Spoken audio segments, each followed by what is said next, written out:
Welcome to another episode of Leverage Addicts. It's Blandon here, your host, and today we are actually talking about overseas leverage. If you are a foreigner, if you're a Kiwi living in another city, or if you're a Singaporean, Australian, then this podcast is for you. And sitting across me today is my colleague, Yan, who is becoming one of our higher performing advisors. And recently, he's been working with some overseas clients who are sort of investing in New Zealand. And I thought to get him on the podcast because I think there's a lot of Kiwis wanting to sort of buy back home, and it makes sense because if you're earning good money overseas, there's no reason why you don't utilize the leverage that you have access to in New Zealand. So before we start, Yan, I would love to ask you a little bit more about sort of your background and why you chose to move to New Zealand in the first place. Yeah, I think my story is a mix of complex. Originally, I'm from China, and I studied in France, and then got my degrees there, and become actually a foreign exchange trader. And then the financial crisis, and I see how things can go wrong, and then lost my job, and then I actually replanned my career, and I become a project manager, and I joined a Chinese construction company. I was dispatched to Africa, Cameroon, as a project manager to oversee the construction of two stadiums there. It's about 20,000 seats of the football stadium because there's lots of fans in Cameroon, as you can see. And then I came back home, and the company had some project to invest in New Zealand, and actually there was a merger and acquisition. Then I was sent to New Zealand to conclude the deal and become director, and then have my kids and my life here. Funny enough, and then from my first year in New Zealand, I was thinking of buying a home, and that was my first contact with the property industry in New Zealand, and I'm loving it. So that's my story. And then in New Zealand, I did a few investments and also ran some businesses. But the business itself had got some difficulties because of COVID. And during the COVID, I think, property is something I love as where the fortune is. Actually, from my own perspective, then I started to decide to get a accreditation, become a broker, and then joined MHQ. Perfect. So, Yan actually made a massive career decision. When we first sat down, I saw that you were in the industry, working in different roles already, and you just really want to find a home long term. And what's really interesting is that you have invested in properties previously. Yeah. And then you kind of sold, and then you use that equity to just pay down the mortgage. Correct. And so then when you start this new career, it's a lot less burden for you because you've set up a really, really good safety net through investments. I think I was lucky because when I landed in New Zealand, I thought of buying my first home here because got some savings from my previous job, and they managed to get in my first home. And at that time, it's quite funny enough. The trigger was I joined a ANZ webinar for the Immigrant, and it's to show, hey, immigrants, new Kiwis, why not thinking of buying a home in New Zealand? So they're, hey, yeah, it's a good idea. I just need a 20% deposit. I think I can make it and get a fixed income. Why not? Then I went to the bank, which is not a very good experience because that I didn't have lots of advice, but just go to the branch, get in the queue and talk to someone, which I don't quite like. Then I start to contact some brokers because I thought maybe from brokers I can get some better advice. And I managed to find my broker. She's very helpful, and so she actually helped me to get in my first home. And that was back in 2014, and I got 80% of mortgage, quite a big amount. And then second year, and my broker saying, hey, why not buy another property? I was asking, can I buy another property? I still earn the same money. I thought I have used up all my borrowing power. He said, no. And you might actually get something. Then there is a session with her. They said, okay, yeah, I found that I should do something. I was quite naive. I would say, I just need to spend whatever I can borrow, just buy whatever I can buy, And then I got my pre-approval, but I have some basic understanding. I think at least the second property should cover all the mortgage repayments for that, cash flow neutral. Neutral, yeah, cash flow break even. So I luckily found one in Auckland, 3 houses on one title. Multi-unit for the first one. Yeah. So high yield. I think that one was probably 7%. 7%. Wow. Yeah, 7% in West Auckland. 2016. This was 2015. Yeah. 2015. Not a bad yield during that year. Yeah. So just 1 year after I got my first home, I managed to get that one. Then I started to do something else. I got in a different pay scheme, and I realized with a lots of changes in job and profession and adventure, because I like to challenge myself to do something different. I can't borrow more, right? And then I need to invest more into my business. Luckily, about 6 years later, in year of 2020, I found myself in trouble and some financial burden. I really need to make a decision. Then I actually made the decision to sell the property, and that be able to actually pay off most of my mortgage. Well, I was in a difficult time, but I got the safety net because I have a little mortgage to pay. Then and that gave me a good foundation to go forward. So I think I've made a 50% good decision. So I think when I joined Mortgage HQ, I talked with Blendon. I said, if I met you like probably 5 years before and give me more advice like how to keep borrowing, probably I'll be a different person today. So It's okay. It's never too late. yeah, it's never too late. That's the slang in our industry. It's never too late, and now is always the best time. Talking about investing as a foreigner, I mean, we're going to go over the why, the what, and the how. Perhaps you can share a little bit on your thoughts on why someone might choose to invest in New Zealand. If I like from an immigrant perspective, because we all live in a different country, we come here is for life. That's why we come here, not for like big stuff. For life, I think the property, first of all, we need a place to live, and the rent here is so high comparing to my home country, for example. It definitely works for me to pay the mortgage back into my equity instead of paying someone else. It's a simple math question. And also the local economy here, New Zealand is like quite strong, and the job market is very strong. New Zealand is overall a kind of safety net to all the people around the world, like wealthy people. Like if you find difficulty in home, that New Zealand probably will be the place you want to move in to get safety. So that's a foundation for the property. That's why you want to really look at doing something here. And also the business environment here is so, I would say, so friendly and very straightforward from an immigrant perspective. Like I worked in Africa and China. Here is no corruption. People just talk about business, and they're talking with the broker. You trust him, and he also trusts you and give you the best advice. So that's very easy to deal with. There's no other stuff like if you come from a different country. No alternative agenda. Exactly. There's no under table stuff. This is just everything is under the sun. So you just talk about if you can, you can. If you can't, you can't. That's a simple question. And property will have some good yield as well. Yield in terms of rental and the capital gain. And comparing to our neighbor as well, Australia, we don't have stamp duty. And in a way, we actually don't have capital gains tax. We do have what we call a bright line test. Yes, correct. Which is basically first 5 years, if you sell, you pay the tax if you buy a new build. But if you buy an existing property, it's a 10-year bright line test. 10 years. Which is still a massive advantage because Australia, after the first year, there's a 50% discount on the tax. And then overseas as well, most of the other countries, you'll have to pay a tax on capital gains. Yeah, and here actually the bright test line is not capital gains. It is actually income tax. So it's still lots of expenses you can deduct even within that. If you have to sell within that time frame, so you can still talk with your accountant. So you can still actually deduct quite a tax from there. It's actually called income tax still. So that's awesome. And what would you say would be some good properties to buy? Perhaps what would you sort of think about if you're sort of living overseas and wanting to buy here? I think I want to quote one of my clients, and he's very, very typical overseas person. But though he's Kiwi, he's a citizen here. But he for the past 10 years, he always worked outside of the country and got a permanent job there and earned good money. That's why you want to work overseas. But he always tend to invest home back in New Zealand because he wants to come back here, right? He was at the end after years of adventure outside, then Kiwis still come back. You want to make a good life here. So previously, and he has done some more investment. Then he approached us, and then we help him to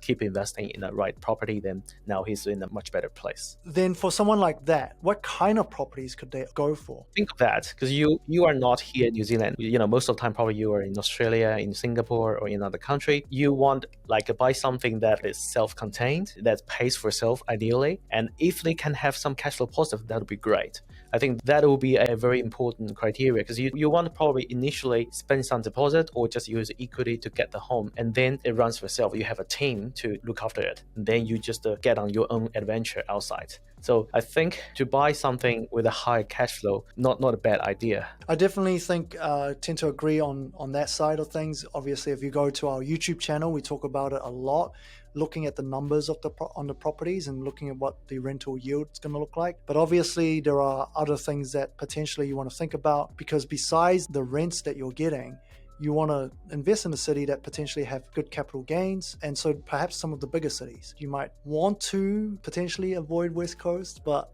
some of the bigger cities like New Plymouth, Palmerston North, Hastings, despite, it's quite sad that they had the storm, but it is a growing city. First of all, you make a good formula about what you want to buy, and then you just find the spot that you are confident, and there is multiple way for you to actually hunt for property. So you should be more specific, I would say, because there's so many different type of investments. Every investment has its own, fits in a particular strategy. Because you are an overseas person, and I think our strategy, or your thinking is to create a safety net and get some capital gain and a cash flow positive. If you put that condition into a formula, then the ideal property will come out. And the interesting thing is, because there's always a misconception or a myth that because if you invest out of like Auckland or Wellington, you don't have the capital gains. But that has been not true. If you look at the last 20 years, exactly, the regions is actually, some of them actually stronger, even stronger than the main cities.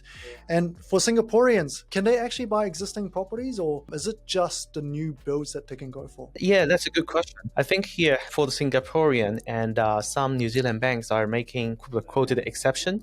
If you are a Singaporean citizen and a permanent resident, they, according to their policy, they may actually take the application as the normal residents in New Zealand. Not permanent resident, just a resident. Then you need to stay in New Zealand for at least 6 months out of the 12 months. Still, when we talk about overseas entity or person to buy, there is still case by case. But overall, from policy side, it is actually acceptable. So definitely worth to talk with your broker to seek options. So if you're working overseas, you've got New Zealand residency, what kind of income could you use for borrowing money here? So if you work overseas, definitely bank will prefer or PAYE, so normal, like you're working for someone, not working for your own company. But if you're self-employed, it will be pretty hard. And we see that the New Zealand bank are trying to, not accept like a self-employed income. And so PAYE or the normal salary job is actually what they accept the most. For other income like dividend or the rental income, it seems that they don't accept at the moment. Let's say, okay, someone's just like, okay, now I actually want to buy something. How do I start looking? What kind of properties would you choose if you had the choice? To start with, still talk with your financial advisor first to understand your borrowing power. To check your eligibility, because I know for overseas person, there's some other things to check first with your banker or broker. A clarification of your eligibility for lending and buying in New Zealand.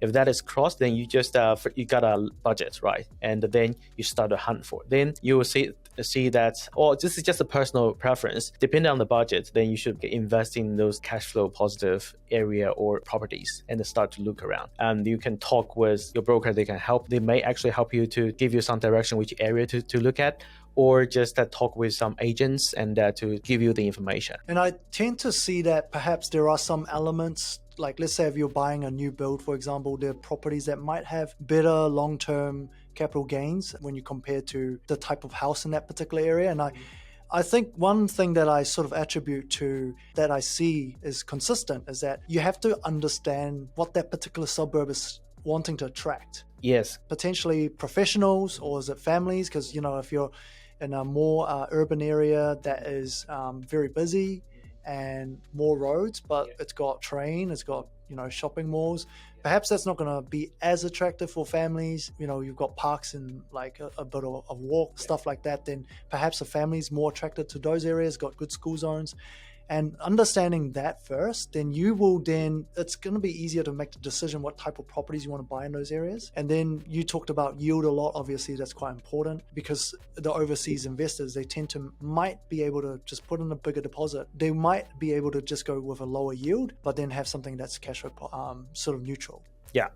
I think in other areas, have you explored like government spending before, like where the government is actually spending money and the Yeah, correlation? that is a very good question. Under the current government, I think we have some, like most of the infrastructure is built around Auckland, and some other areas like probably less than before. And apparently when you invest, if there's more government spending on that particular area, potentially there will be more job being created in that area. But the thing is, as an overseas person, if you are not confident enough about those information to be able to filter, myself, I wouldn't actually abide by those advice because it's just from news. It's not tangible. Unless if you know this area very well, been here before, been living here for a while, and then if just a lot based on the news or the information from the agents, or probably you need to give us a second thought. That's what I'm thinking. So I think for overseas investor, as you said, just a fixed up more like a more stable area. Mm-hmm. And so you have a less trouble to deal with, and you know the place. And I love using tools like relab.co.nz at the moment. The special thing about it is that you can see what areas have a lot of social housing or potentially New Zealand housing, and those tend to, like if they're not actually for kāinga ora, they're just actual social housing, then potentially the growth rate is going to be a bit slower because the demand to live in those areas might not be as high. I think in terms of like if you're buying existing property, you can also base it on what I call the land per square meter rate. If you're buying something with good future potential, every single area is going to have a selling rate. The flat lands with stormwater, wastewater, those infrastructure that's going to allow you for future development, those are actually going to be really good for long-term growth. And then I also find for new builds, they tend to sort of sell at a per floor area opposed to just land area, and then you can sort of work out what those particular area might be selling at. So I guess if you buy new builds, obviously you got to think about developer reputation as well. Exactly. Liquidity, because there is a credit crunch, and you can definitely see some of the developers sort of withhold some of their deposits at the moment because it's just not the best market, but the best market for buying.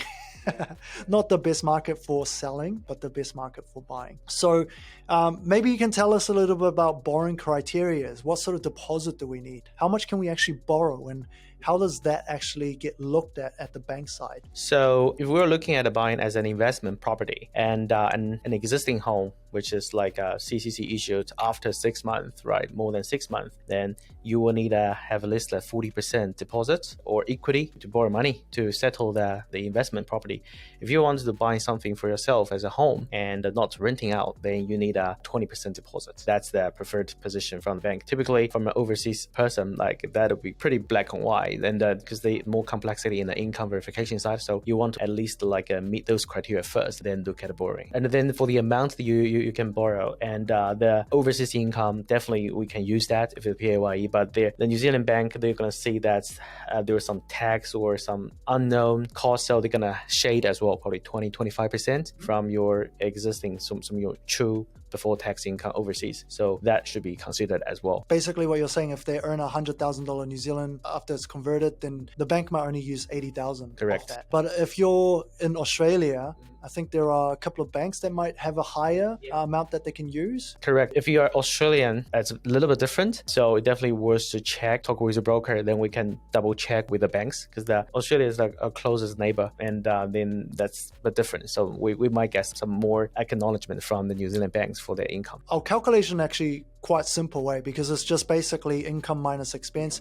left over, what can we service on a test percentage. So all your net income shaded if it's overseas, then what's your living expense, your rent, your insurance, etc. And then we minus all your obligations, which might be other mortgages that you have. Other debts. Yeah. And then if there's a leftover, basically the bank will go, okay, reverse engineer how much mortgage you can service on, like say 8.5% at the moment. That's sort of the going rate, isn't it? Correct. So in terms of documentation, how do we present a good application? Yeah, that's very important, because imagine if you're an assessor, you want to see a clean, tidy application instead of flying around, document flying around, and you want to get it tidy. I think the arrangement of document is very important. And here, normally what we want to see from the client is definitely your ID, your passports, and if you're a resident, you need to have the residency of the country, and then we need your local payslips and all the bank statements that we can see that the payslip, your salary has been paid into, and also show your day-to-day transaction. As you just explained, that the bank needs to calculate your monthly expenses expenses, to subtract that to see what's left over. So that's how they verify your expenses and your income. So payslip must match bank statement, and the bank statements, the expenses match what you have declared, how much you want to spend. And that's typically called a statement of position? Statement position, correct. And then local brokers, New Zealand broker will ask you to get a declaration form signed. So you authorize the broker as your person to handle your mortgage application on your behalf. And then if you have any other debts like credit cards or like a car or other debts, then we also need a statement for those things so that the bank can verify. I think the critical point is that you just need to be upfront, trying to assume that with the one go, the bank is going to approve you. You don't want the bank to come back and say, hey, you have something hidden, right? So that is criteria. So basically, the more they can disclose to the broker, the easier you're going to make the application. And the more accurate the information is, the less double handling you need. More or less, but I think the way you're saying that, I'm thinking of, because that's the benefit of talking with your broker, have a broker instead of a bank. With some legislation change in New Zealand, we tend to not name ourselves as a broker anymore, actually. We talk about financial advisor. So as a consultant or financial advisor, our role is to, first of all, understand the bank's requirement and also get the transparency with our clients, and then how to tidy up an application to meet the bank's condition. So if we can get a transparent communication with the client, so then we will be able to put up a better application to the bank. That's the way I want to probably phrase up. And you don't want to send bank some garbage, right, which they don't need, and complicate stuff. So that's the good things to working with a broker. But if you deal with the bank, then you just dump everything to them, then that might, Yeah.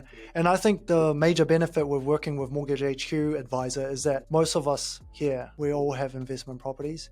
The advisors, they're more specialized in investment properties. So then it's not just doing the application, it's go, okay, hey, how do we create a strategy that's going to allow you to keep growing that portfolio? And I think that's really important. So last thing that I was going to ask you is, what are the order of doing things and how do we actually get into a new purchase? Okay, the order for everything: chat with your wife or chat with your husband. Make sure you guys are on the same. What? You need to do that? Yeah, that's a very typical problem or question we are facing, because we need to get a common sense, or everyone sitting on the same page. And that's the thing. That's not a joke. Have a fully communicate with your family members, because what you are going to do, you're going to buy a property not within your arms, without your reach, because you are not in that country. So you need to talk with your family, make sure that you have an agreement to do that.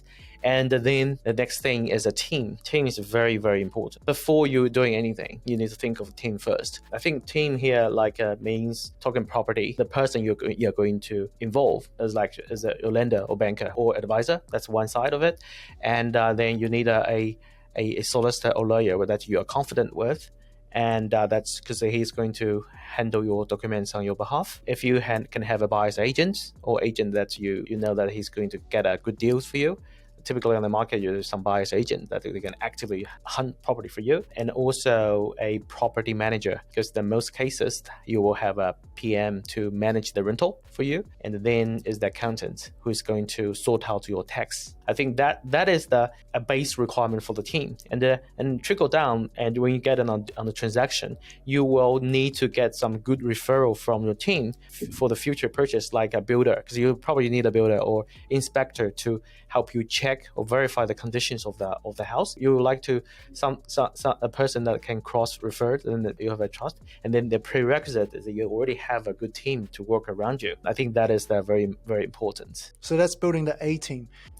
Yeah. So if we were to actually explore the steps of buying, what would you say maybe the key few steps look like? The key step is that, first of all, money first. Check out your budget with your financial advisor and how much you can spend. That's the very first step. And the good thing about financial advisor is that because they are not attached to a particular property, they are linked to the lending industry. So they probably give you more insights in how the market is going overall in the macro side. Okay? From how busy they are, or what kind of deals you can ask them, what kind of deals you are doing at for the last 6 months. So something like that. So you'll give you a lot of fresh information from the real transaction, not from stories, right? So first up, get a clear clarification of your budget, and then you can start to use some tools like a Relab or TradeMe or other things to check on what you can find out, and then start to hunt for property. And meanwhile, get your financial advisor to get a pre-approval approval if you can. And then when deals come up, and then you will be able to pick it up. During the due diligence of that particular purchase, you can talk with your other team, like a solicitor, your property manager, your builder, your accountant about that particular purchase. Awesome, awesome. Any last words before we close off today? Welcome to New Zealand. I mean, to be honest, that is true. New Zealand is such a lovely country. Like for myself, I've been so many places around the world, and then finally decided to stay in New Zealand and to make a life here. I really enjoy it. And people are saying, oh, actually, there's less opportunity than US or than Australia or than China or sometimes or in Europe. But if you're sort of like a safety net, like a balance, and you want to deal with friendly people. I'm not saying other side of the planet is not friendly, but here I know here is friendly people, and I think New Zealand is the one of the best places around the world. That's awesome. So how do people get in touch? For me, I have my WeChat account for Singaporean, because the WeChat have lots of influence, and you can actually get in touch with me in the WeChat and or WhatsApp. I'm always there, and to answer your question. And any question, just let me know, then I can find out the answer for you. You can find Yan's contact on mhq.co.nz. And so we're going to close off the podcast for today. And if you guys want to learn more about properties, definitely check out our YouTube channel, Mortgage HQ. And on our website, there are masterclass that gives you a more structured way of building your portfolio and building your wealth. Until next time, I see you guys again.